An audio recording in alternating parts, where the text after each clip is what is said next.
¿Ya empiezo? Bueno. Hola, buenas tardes. Se escucha, perdón. ¿De dónde se escucha?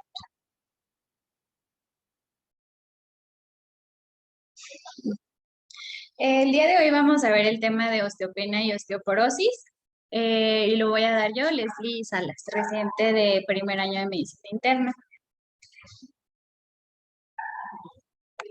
Bueno, como definición, la osteoporosis es una enfermedad del hueso que se va a caracterizar por una baja densidad mineral ósea, una disrupción de la arquitectura a nivel del hueso y también esto nos va a provocar fragilidad ósea. Esto eventualmente va a provocar que haya una disminución de la fuerza en el hueso y va a aumentar el riesgo de fracturas. Esto es en cuanto al tema de la osteoporosis. Y la osteopenia va a constituir un precursor de la osteoporosis, que ahorita vamos a definir más o menos los niveles dentro de una densitometría para saber cómo se van a definir cada uno de ellos. Dentro de la epidemiología, la osteoporosis es la enfermedad metabólica ósea más frecuente. Sin embargo, su prevalencia real es difícil de establecer.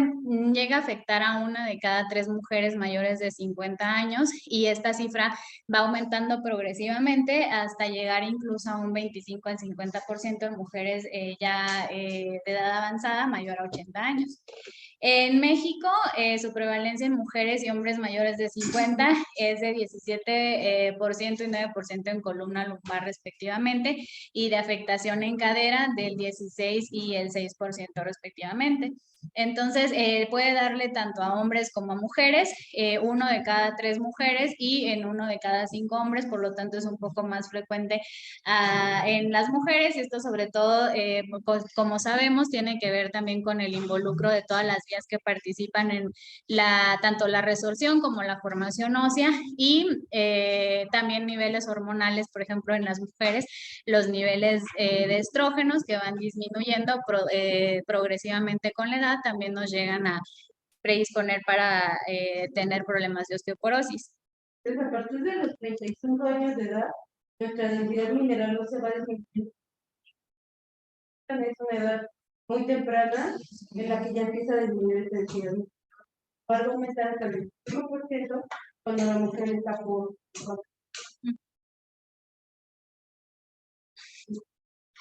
Sí, no hay por ejemplo factores que podemos empezar a tomar desde los 40 años para definir ese o sea, No es fisiológico. No se puede. Sin embargo, puedes acelerarlo, pero no reducir la red. Exacto, eso es como que ya está. ¿Tu tipo de va a disminuir? Sí. A partir de los 35 años. Obviamente, si tienes factores de riesgo asociados, como tabaquismo, Historia también es estos factores de riesgo pueden aumentar, que disminuye la densidad mineral ósea. También pacientes con artritis reumatoide con enfermedades inflamatorias también. Entonces, lo que podemos hacer es como cambiar nuestros hábitos, ¿no? Igual la natación, que es un ejercicio de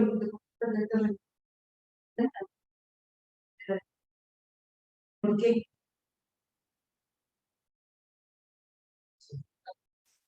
Por la gravedad, porque es igual lo mismo que le pasa a los astronautas. ¿Verdad? Y debemos estar haciendo ejercicio biológico.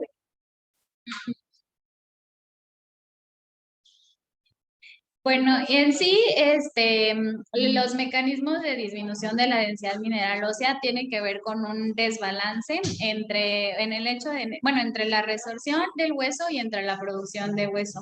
En este caso, normalmente en un paciente que está con osteoporosis hay mayor activación de osteoclastos que se encargan de la resorción ósea y una disminución a nivel de los osteoblastos que se encargan de la formación ósea. Entonces, dentro de las vías que intervienen Intervienen, por ejemplo, la hormona paratiroidea, la PTH, que esta actúa a nivel de los osteoblastos, promueve la formación ósea.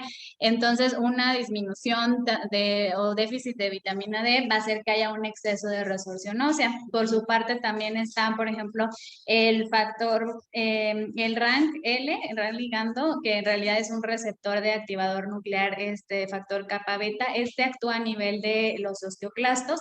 Entonces, este va a promover más la resorción ósea y está aumentada en niveles de osteoporosis. Existe también la osteoprotegerina, que esta actúa como un receptor señuelo a nivel del RANK-L y esta va a inhibir a los osteoclastos, entonces por lo tanto va a promover la formación ósea. Aquí como vemos entonces es como una balanza en el hecho de, bueno, en los casos donde tenemos más osteoprotegerina, vamos a promover más la apoptosis a nivel de osteoclastos y en el caso donde predomine más el RANK-L, vamos a tener más activación a nivel de osteoclastos y por lo tanto mayor resorción ósea.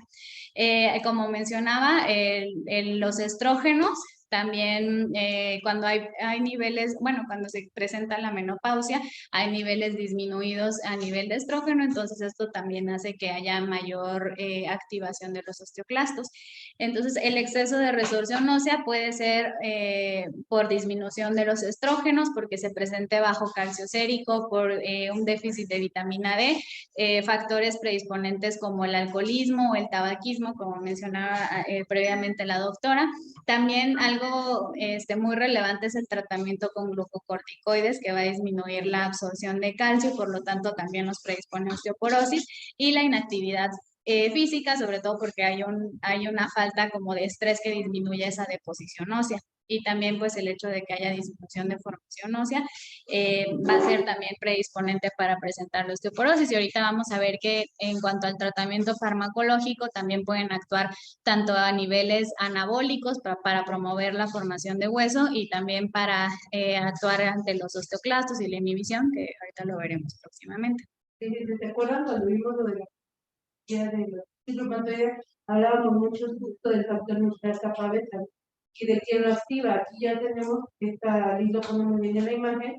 Los estrógenos van a activar a la. Entonces impide la unión de lo que es el factor nuclear kappa beta con el RAS. Esto evita que se destruya el hueso. Pero ¿quién activa el factor nuclear kappa beta?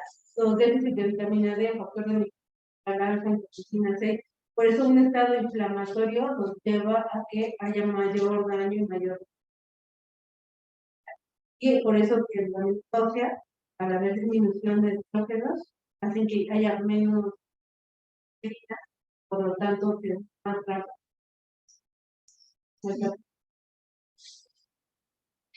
Bueno, en sí las causas de osteoporosis pueden ser pueden dividirse de diferentes etiologías. Puede darse por medicamentos, como mencioné previamente, por glucocorticoides, anticonvulsivantes, en especial fenobarbital y fenitoína, inhibidores de aromatasa, heparina. También por enfermedades endocrinológicas como la acromegalia, la insuficiencia adrenal, en trastornos alimenticios, en síndrome de Cushing, en el hiperparatiroidismo y en el hipertiroidismo. También puede estar relacionado con enfermedades a nivel de la médula ósea y cuando se presenta amiloidosis, hemofilia, hemocromatosis, mieloma múltiple o anemia perniciosa.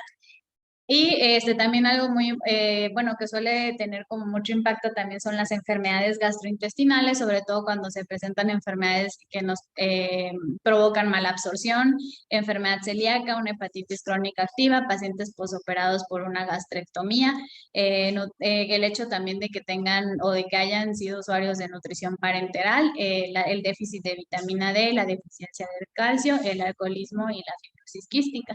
Entonces, en realidad, las causas son múltiples, puede darse por muchas razones y por eso es importante que también se llegue a analizar cuando se haga la evaluación de la osteoporosis, causas secundarias, también relacionadas con la edad, con la deficiencia de estrógenos, pero también con la presencia de alguna de estas enfermedades. Ajá, y también de medicamentos, sí. Bueno, el cuadro clínico Por lo general no va a tener manifestaciones clínicas hasta que se llegue a presentar una fractura. Normalmente, bueno, la manifestación clínica más común es que se presente fractura vertebral, pero en realidad se pueden presentar fracturas en todos los niveles, a nivel de húmero, vértebras, caderas, costillas, pelvis. Las fracturas de cadera van a ser comunes en osteoporosis y llegan a afectar alrededor del 15% de mujeres y 5% de los hombres a los 80 años de edad. Y otra fractura que también es común es la fractura de radio distal, que es la de Coles, que es la más en mujeres posmenopáusicas. Y como mencioné previamente, el riesgo de fractura va a incrementar exponencialmente con la edad y por lo general las fracturas osteoporóticas normalmente, bueno, cuando son por fragilidad, esto se refiere a que son precipitadas por un mecanismo de baja intensidad.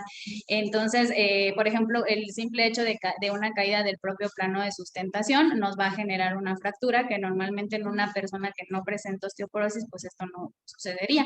Y como quiera, también la osteoporosis, ahorita vamos a ver como los criterios diagnósticos, pero en sí también se puede diagnosticar en pacientes que no tengan fracturas por fragilidad, pero que sí tengan una densidad mineral ósea disminuida. Es importante ver pacientes que van a ser chiquitos, ¿no? Han visto los que baja de tamaño, entonces por aplastamiento, ¿no? No es que esté como totalmente desgastada la vértebra, simplemente se hizo más pequeña y por eso lo que ves la densitometría. De hecho, aquí tengo unas radiografías donde se alcanza a ver justo esto que menciona la doctora. Aquí se ve como un acuñamiento o aplastamiento vertebral, ajá, y también una disminución. Bueno, esto va a hacer que se genere como un colapso vertebral y que haya una desmineralización ósea generalizada. Entonces aquí alcanzamos a ver, bueno, no tengo señalador, pero la diferencia, o sea, que entre las vértebras y entre las que se muestran en las flechitas, pues sí se ve que están mucho más colapsadas. A veces, por ejemplo, cuando lo metes a una densitometría ósea, puede ser que te dé un falso negativo. ¿Por qué? Porque al haber que te compacte el hueso, entra al aparato donde se hace la densitometría y lo que marca es como un hueso compactado. Entonces no te va a salir como si fuera osteoporosis, incluso te va a salir como hueso súper bien. Pero entonces tú te vas a la parte de la densitometría en la que tiene el tamaño de la vértebra para justo valorar eso. Tiene una capacidad. Cuando es una paciente viejita, que tú la ves chiquita y en la radiografía, aparte, te sacan esto, su pauta de cirugía también, porque se fracturó, está compactado y es lo que.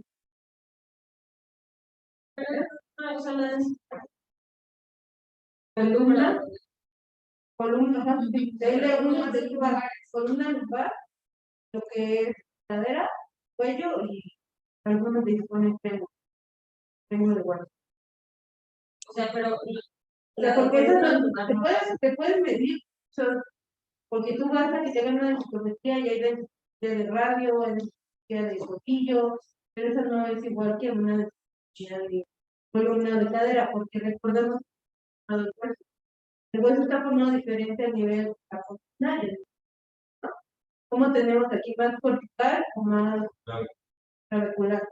Entonces la columna puede más clavicular más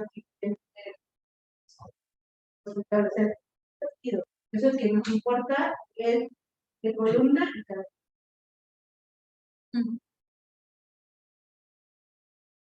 Y bueno, pues las fracturas relacionadas con osteoporosis por lo general llevan a dolor, a discapacidad y deformidad y van a reducir la calidad y cantidad de vida en los pacientes con osteoporosis.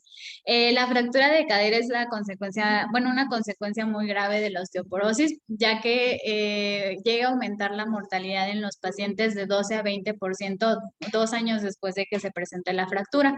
Y en más de un 50% de los pacientes que presentaron previamente una fractura de cadera llegan a ser incapaces de volver a ser independientes. Entonces, como mencionábamos previamente, dentro de los factores de riesgo para osteoporosis y para la presencia de fracturas, una herramienta que sirve o es muy útil y que se llega a utilizar de manera frecuente es la escala, bueno, la herramienta de FRAX, que es una herramienta que nos sirve para evaluar el riesgo de fractura a 10 años, dependiendo de ciertos factores de riesgo. Estos factores de riesgo que se llegan a evaluar tienen que ver con la edad, normalmente a partir de mayor de 50 años, tanto en mujeres posmenopáusicas y en hombres ya se tiene que hacer o se tiene que hacer uso de esta herramienta. También depende del sexo, del índice de masa corporal, tabaquismo y alcoholismo, el hecho de que tenga una fractura previa, la historia familiar también de fractura de cadera, que hayan utilizado glucocorticoides, que tengan diagnóstico confirmado de artritis reumatoide. También se puede llegar a utilizar si se tiene la densidad mineral ósea de cuello femoral y también el hecho de que tenga osteoporosis secundaria. Esta herramienta va a predecir la probabilidad a 10 años de que se presente una fractura osteoporótica mayor, que puede ser de cadera, de húmero, de antebrazo y fractura de cadera. Entonces, por ejemplo, aquí tenemos, bueno, algo que es importante mencionar es que también se ajustan sus niveles dependiendo del país en el que estemos. Entonces, no va a ser lo mismo hacerlo en un paciente que sea, no sé, de otro país que en un paciente mexicano. Entonces, nosotros podemos ir escogiendo dependiendo de la región en la que nos encontramos. Y nada más, esta herramienta nos ayuda, nosotros tenemos que meter los datos, la edad en sí, que puede ser entre los 40 a los 90 años, el sexo, el peso, el hecho de que haya tenido una fractura previa, y esto incluye también el hecho de que sea una fractura radiográfica nada más, es decir, que nosotros tal vez no sabíamos o el paciente nunca se dio cuenta de que tiene una fractura, pero si nosotros le evidenciamos por radiografía, se puede incluir. También el hecho de que tenga consumo de glucocorticoides incluye que se consuma prednisolona de 5 miligramos diarios o por más de 3 meses o 3 meses, y puede ser tanto actual como en el pasado, no necesariamente lo tienen que estar consumiendo ahorita, pero si lo estuvo consumiendo previamente también entra como sí. En la parte de artritis reumatoide, como mencioné previamente, tiene que ser un diagnóstico confirmado. El tabaquismo en un paciente con tabaquismo activo, y en el alcoholismo se incluye pacientes que consumen 2 o más unidades diarias de alcohol. Entonces, en base a lo que nosotros vayamos introduciendo en esta herramienta, es donde se nos va a presentar el riesgo de que se presente una fractura. Algo que, bueno, de lo que estuve leyendo es que normalmente también un como negativo de esta escala es que puede como infraestimar el riesgo de fractura, porque solamente nos reporta el riesgo de fractura de cadera y mayor, pero entonces, o sea, se dejan de lado todas las otras facturas de fragilidad. Entonces, pues como tal es una herramienta útil que nos ayude a evaluar, pero también se puede infraestimar el riesgo. ¿Qué otro error le ves a esta herramienta? ¿Qué otra desventaja? Los esteroides, exactamente, porque solamente se llaman de, pero puede ser un paciente que utilizó una dosis super altas o muchos, ¿no? El riesgo sí es mucho mayor, una dosis muy alta. Sí, sí, entonces cierto. tampoco ahí te viene igual. Sí, como generaliza. Tampoco viene tabaquismo 1 o tabaquismo. Sí, exacto. ¿No? Pero sí, este es el práctico. Y bueno, el diagnóstico como tal se realiza ya con una densitometría ósea, que es el gold estándar para nosotros diagnosticar osteoporosis. Este es bueno, la Organización Mundial de la Salud definió ya umbrales diagnósticos para osteopenia, para osteoporosis, basados en las medidas de densidad mineral ósea que salen en esta densitometría. Tenemos que nos puede dar dos valores, tanto el T-score como el Z-score. El T-score compara el número de desviaciones estándar del paciente respecto al valor medio de la población adulta, adulta joven del mismo sexo. Y el Z-score es también representa el número de desviaciones estándar de la media del valor normal, pero ajustado también para edad, para raza y para sexo. Ajá, exacto. De hecho, el T-score se recomienda más utilizarlo en pacientes posmenopáusicas y el Z-score en pacientes premenopáusicas. Todo lo que leí. Ujú. Y bueno, el T-score se va a calcular restando la densidad mineral ósea media de una población de referencia de adultos jóvenes de la del paciente y se va a dividir por la desviación estándar de la población de adultos jóvenes. Entonces, normal va a definirse por un valor entre más de 1 o menos de 1 del promedio para un adulto joven. Baja densidad ósea u osteopenia va a estar dentro de menos de 1 a menos de 2.5 desviaciones estándar. La osteoporosis es un valor menos de 2.5 o mayor, a menos 2.5, y dentro de la osteoporosis que se define ya como grave o establecida, esta va a estar mayor de 2.5 por debajo para el promedio, pero ya incluye también que se presente una o más fracturas producidas precisamente por osteoporosis. Entonces, como tal, el diagnóstico de osteoporosis se va a basar en estos valores que mencioné previamente, en un T-score menos 2.5 menor en columna lumbar, en cuello femoral, fémur proximal total o un tercio del radio. También, independientemente de la densidad mineral ósea, si ya se presenta una fractura de columna o de cadera por un traumatismo menor, que es una fractura de fragilidad, también se puede diagnosticar osteoporosis establecida. Y si presentamos T-score entre menos 1 a menos 2.5, más una fractura por fragilidad también en número proximal, pelvis o antebrazo distal, también podemos hacer este diagnóstico. Y también si se presenta una probabilidad alta de fractura por la escala de Frax basada en los umbrales específicos de país, que normalmente para definir como una fractura alta por Frax sería que tengamos un riesgo mayor al 20% de una fractura mayor o mayor a 3% de una fractura de cadera. Eso es lo que cuando te iniciarías con los tratamientos a los pacientes. Si tenemos a lo mejor una osteopenia, ¿no? Pero tú le haces un cálculo por Frax y te sale que tiene riesgo de más de 20% de una fractura mayor o más de 3% de una fractura de cadera. Entonces ahí aunque en realidad sí, o sea, no necesariamente tiene que ser el valor de la osteoporosis. Pero bueno, sí debe de estar fundamentado, ¿no?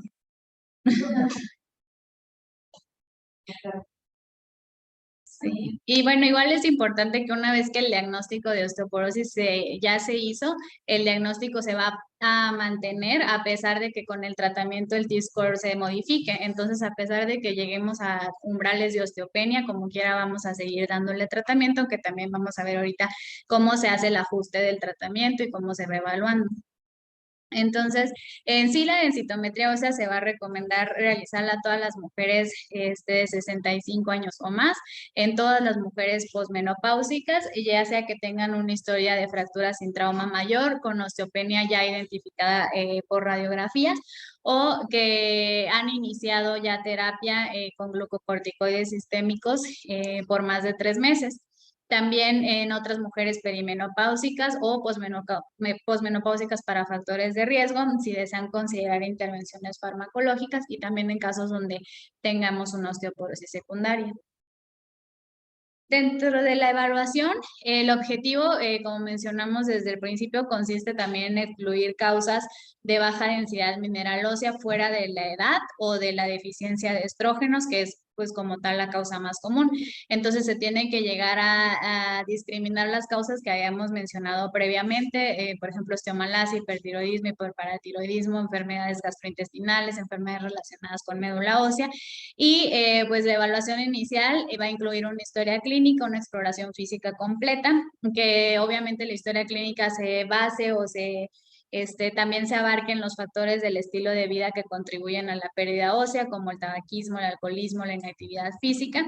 Y dentro de los paraclínicos iniciales, pues vamos a requerir una biometría, un perfil mineral, electrolitos, pruebas de función hepática, niveles de 25-hidroxivitamina D. Y ya que queramos descartar otras causas secundarias, se pueden llegar a pedir incluso más estudios de laboratorio. Por ejemplo, se puede llegar a pedir calcio urinario de 24 horas, niveles de creatinina, sobre todo esto puede identificar problemas de malabsorción de calcio, hipercalciuria, que pueda ser secundaria a enfermedades gastrointestinales. Los niveles séricos también de PTH, que pueden ser en pacientes con hipercalcemia, hipercalciuria, historias de litos renales para detectar hiperparatiroidismo primario o secundario. Electroforesis de proteínas séricas y urinarias como un diferencial de un mieloma múltiple en pacientes que también cumplan con todos estos criterios del CRAP, hipercalcemia, anemia, pérdida de peso, proteinuria y expresión de cortisol urinario y séricos en pacientes en que se sospeche de un síndrome de Cushing, que ya tenga osteoporosis y fracturas vertebrales. Otros que también pueden llegar a pedirse son pruebas de función tiroidea. El hipertiroidismo también puede ser una causa secundaria.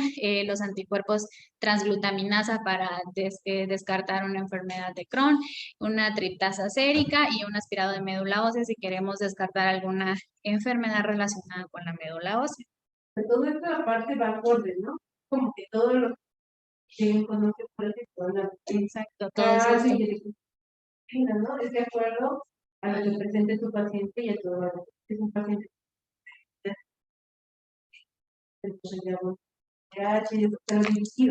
No a todos se les va a pedir.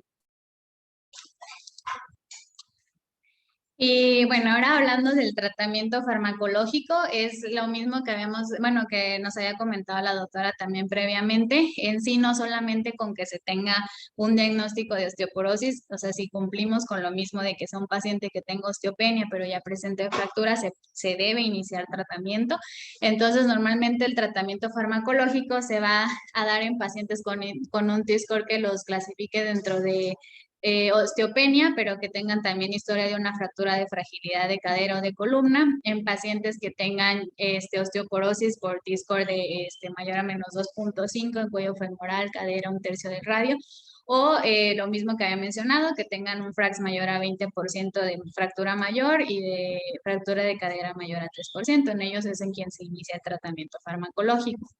Y dentro del tratamiento, los agentes iniciales para pacientes con alto riesgo de fractura van a incluir sobre todo bifosfonatos, que incluyen el alendronato, risendronato, solendronato también está el denosumab, que es otro agente, ahorita vamos a hablar separado de ellos. Y estos se deben utilizar como terapia inicial.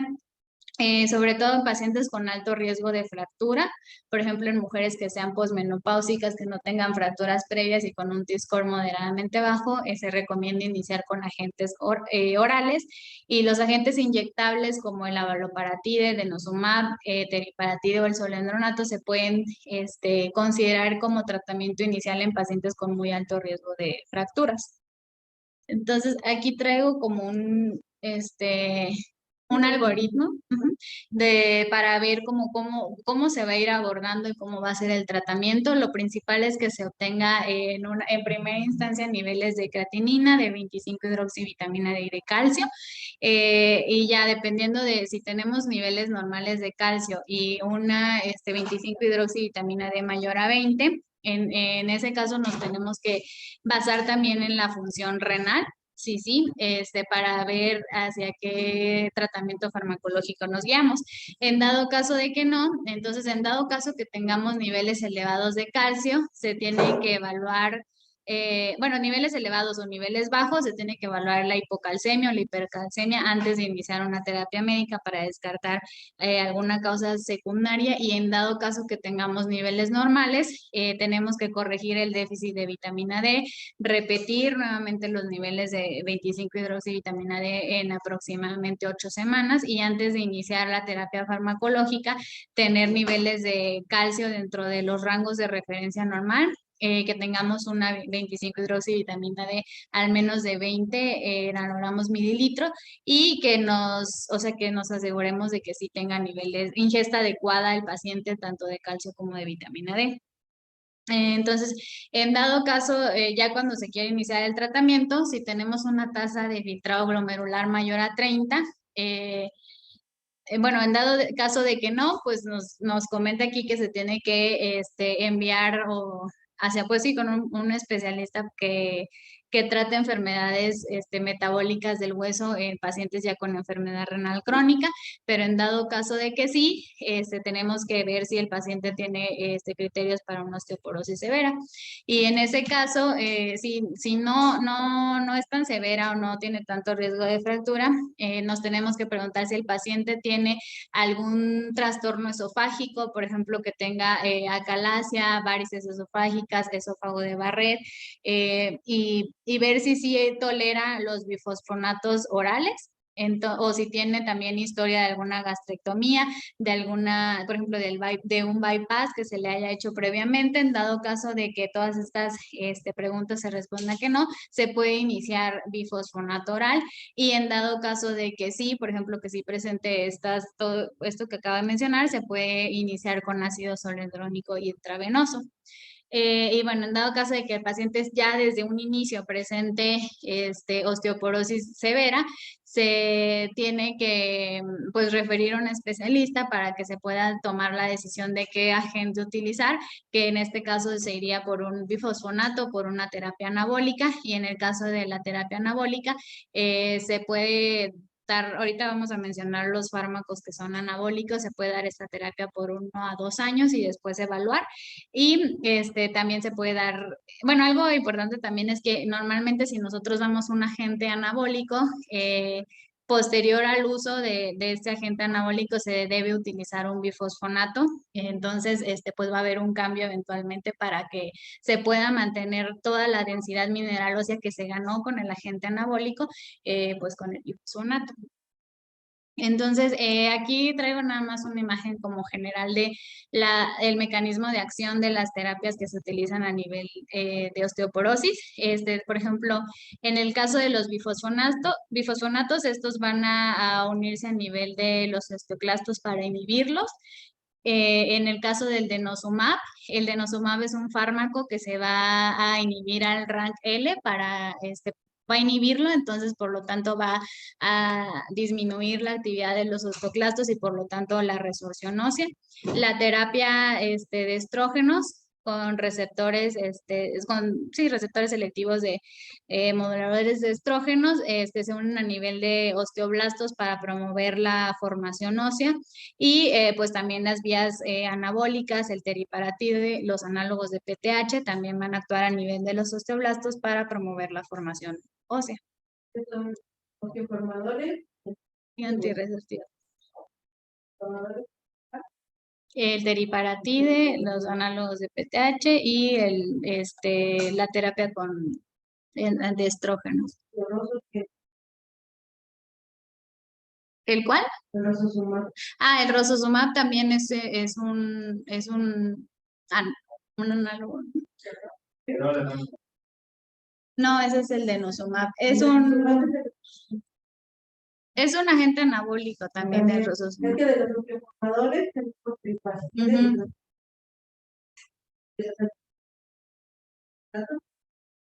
y ahora el único que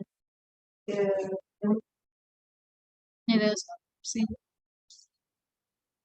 Bueno, entonces hablando de los bifosfonatos, el mecanismo de acción va a ser que se van a unir a los sitios de remodelado óseo, van a reducir la actividad de los osteoclastos y por lo tanto pues son antirresortivos.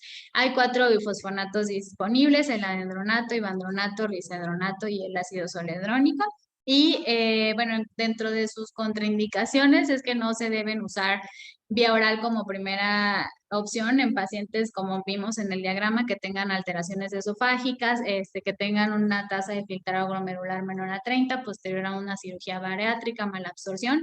Entonces, en estos casos no se recomienda dar vía oral, pero se puede dar como alternativa el ácido solendrónico, que es vía intravenosa.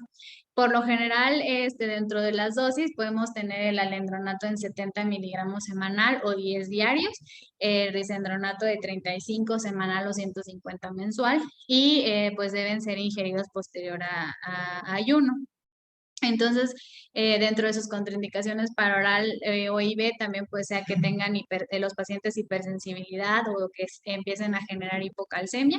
Y se tiene que, bueno, ahorita voy a mencionar un poco esto, pero estos fármacos se puede considerar como su suspensión después de 5 años, en dado caso que el paciente ya no tenga un riesgo alto de fractura, pero se tienen que seguir evaluando para ver si otra vez se debe renovar el tratamiento. Holiday, ajá, sí, exacto.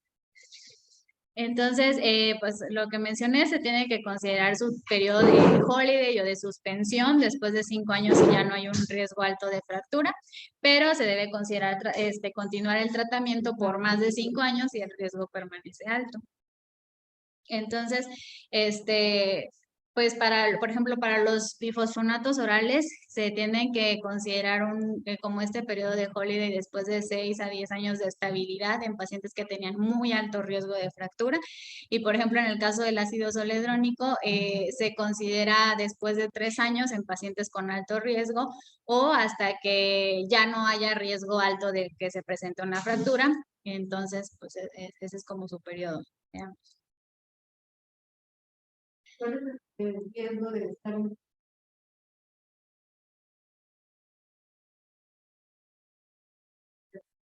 Que es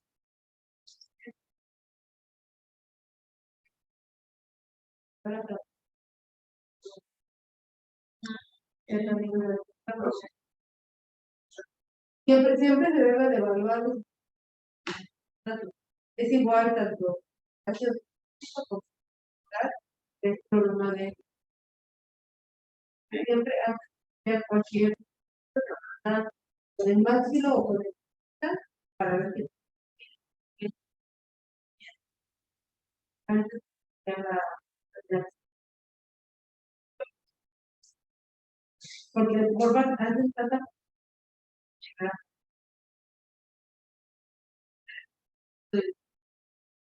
por eso es mejor iniciar con un formador 2 años salir evaluando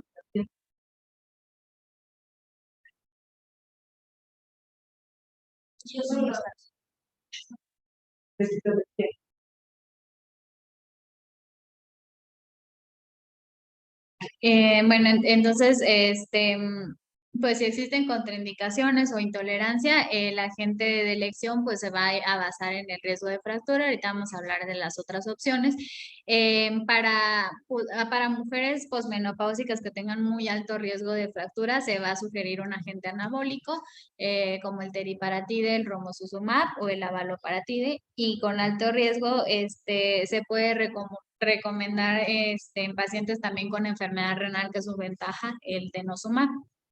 Entonces, tenemos el denosumab. Pues es un anticuerpo monoclonal que evita que el ligando del receptor del factor RANKL se una pues al receptor como tal.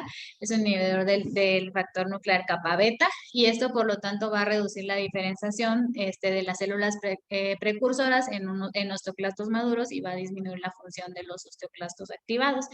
La dosis es de 60 miligramos vía subcutánea cada 6 meses, y bueno, en ciertas ocasiones no se considera como terapia inicial, pero se puede considerar en pacientes con alto riesgo de fractura o en pacientes que tengan enfermedad renal crónica, que es pues como la ventaja que tiene este agente.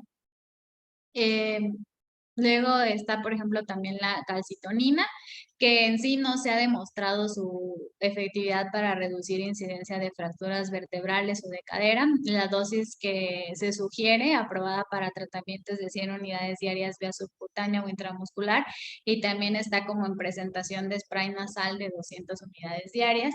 Y dado que también existen otros agentes para el tratamiento, se recomienda limitar el uso de calcitonina como un tratamiento a largo plazo.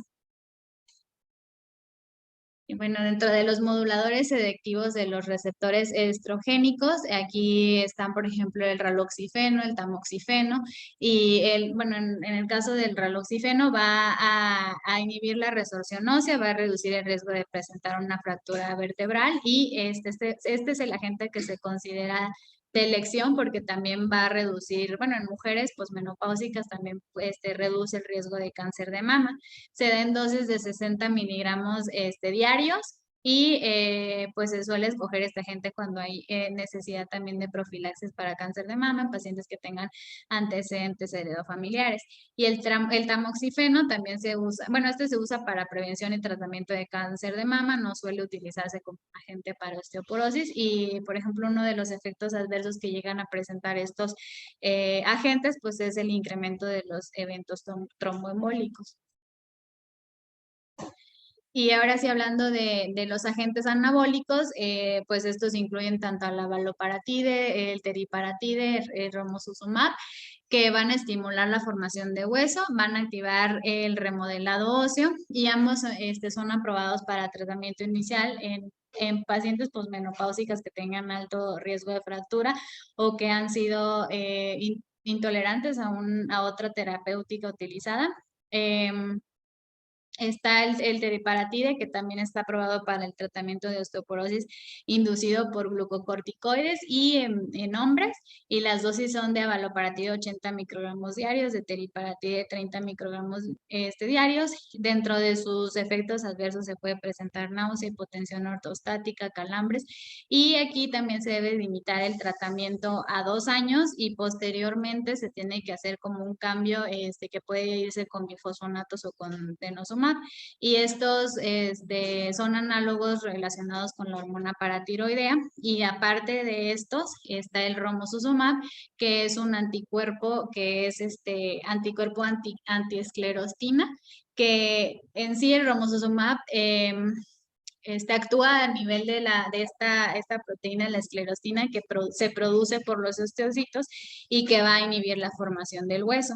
Entonces, los pacientes que son candidatos a utilizar ese tratamiento van a ser aquellos con múltiples fracturas por fragilidad, con un alto riesgo de fractura que no toleren otros tratamientos, y la dosis es de 210 miligramos subcutáneos mensuales, y también aquí se debe limitar el tratamiento a 1 año y continuar con bifosfonato o denosumab.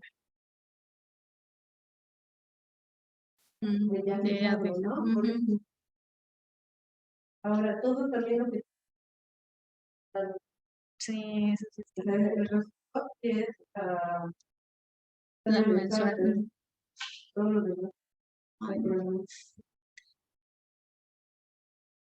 Y bueno, dentro de la monitorización del tratamiento debemos de obtener la densitometría basal, que es donde hacemos el diagnóstico, y después repetirla de cada 1 a 2 años. Idealmente esta densitometría se debe de hacer en el mismo lugar en donde tomamos la basal para que no cambien los valores y se dé un adecuado seguimiento. Y en caso de que no se pueda evaluar dentro de esta densitometría la columna vertebral o la cadera, se puede considerar 1/3 del radio para evaluar también la densitometría a este nivel, aunque se prefiere más que sea en columna vertebral y cadera. Y el éxito de tratamiento, bueno, la respuesta adecuada de la evolución se puede considerar ya sea con que haya un incremento de la densidad mineral ósea, que no haya evidencia de nuevas fracturas, o que las que el paciente ya tenía no progresen. Y en sí, pues se considera como éxito de tratamiento el incremento significativo de marcadores de formación de hueso como respuesta a una respuesta farmacológica a la terapia anabólica. Y estos marcadores de formación de hueso pueden ser osteocalcina, la fosfatasa alcalina sérica, el propéptido de colágeno, y se pueden considerar terapia alternativa o reevaluar para causas de osteoporosis secundaria en pacientes que siguen teniendo fracturas recurrentes o una pérdida ósea significativa estando en tratamiento, pero también es importante pues recalcar que el hecho de que se llegue a presentar una sola fractura durante el tiempo de tratamiento tampoco es indicativo de falla terapéutica. Se deben de considerar ya cuando haya 2 o más fracturas y ahí sí ajustar tratamiento. Y bueno, esto nada más es como un algoritmo que resume todo lo que ya dije, o sea, es un resumen prácticamente para que lo vean en sus casitas. Y acá también es un resumen de las dosis que ya se vieron en cada una de las diapositivas de las dosis de los tratamientos. Y ya se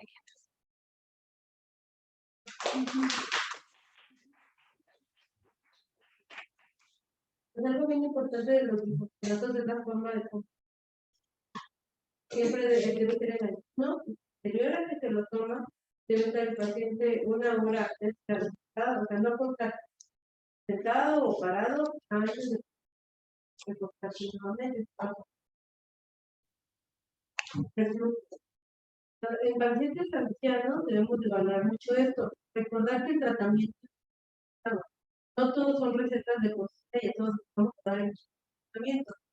Como un ejemplo, paciente femenino de 38 años de edad y le realizaron una calculación bilateral por una, parece que y tiene osteopenia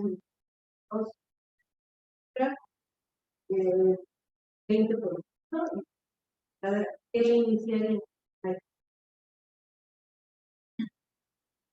vitamina D, calcio, pero ya tiene riesgo de fractura de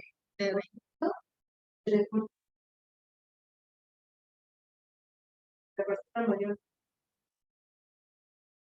La realidad ya está yendo para sí, ¿qué le iniciaría? Tiene 38 años. Fue por una accidente. sí. Para ella, un buen tratamiento. Por este, como les digo, o sea, no todo revisarlo, ver qué tipo de paciente y ver qué. Por ejemplo, pacientes que llegan mucho conmigo, una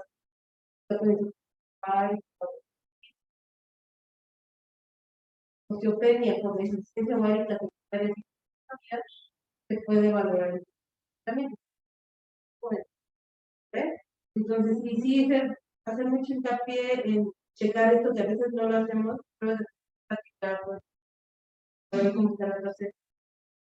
Ahora, de estos medicamentos que dijo Liz, ¿cuáles son los que más se asocian a que disminuye el riesgo de fractura, de columna y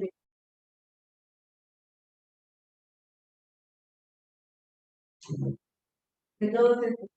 Como aquí de los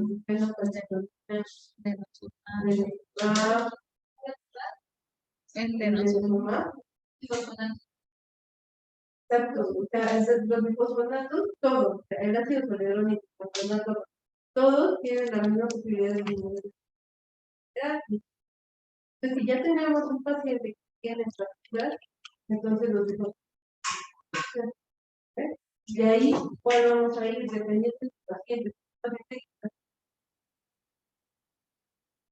Enfermedad gastrogástrica severa que no tolera el médico, que tiene multifarmacia, pues mejor te vas a ya de los o al soledrónico. Los efectos adversos nunca se los tienen, puede causar un poco de leucrocio, ¿no? Siempre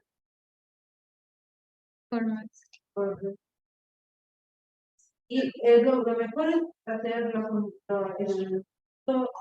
que dijo Liz, teriparatide o postcutáneo, y después digo que todo el hueso se está cambiando de 6 años y ya después lo quitas. Entonces está todo mal si lo hacemos primero. Sí, lo he visto. Yo también. Todos bien, ajá.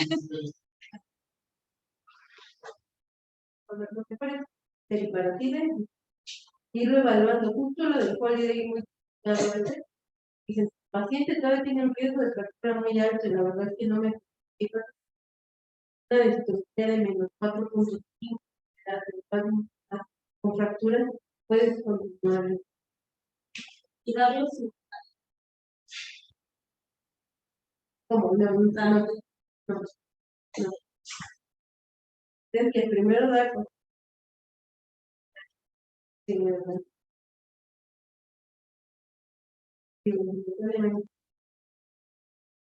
no, muy bien, creo que bastante. Ya nada más siempre la dosis, Ajá. tener muy en cuenta eso. Sí. Pero igual, bueno, ese umbral que se maneja de mayor, de 3 meses o mayor, o sea, si tiene, por ejemplo, tratamiento con esteroides de 2 meses, no, o sea, no Sí, constituye de también. todo modo, Ajá, es lo que te digo, ajá, del que frac, tiene como el error. sí, ya Y es se pone bastante. desde 7.5 la guía endocrina, Ajá, 7.5 por más. Pero sí,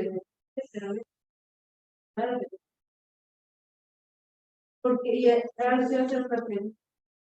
En pacientes tienes, pero gordito o flaco para el riesgo de estar flaquito. bueno, eso, o sea, quiero que eso me lo diga. A ver, mañana. Bueno, ¿Por qué gordito y por qué flaquito? ¿Entiendes? O sea, porque ahí les piden índice de masa de demostrar que flaquito, que gordito. ¿Va? Llegamos. sí, Bueno, ya. gracias.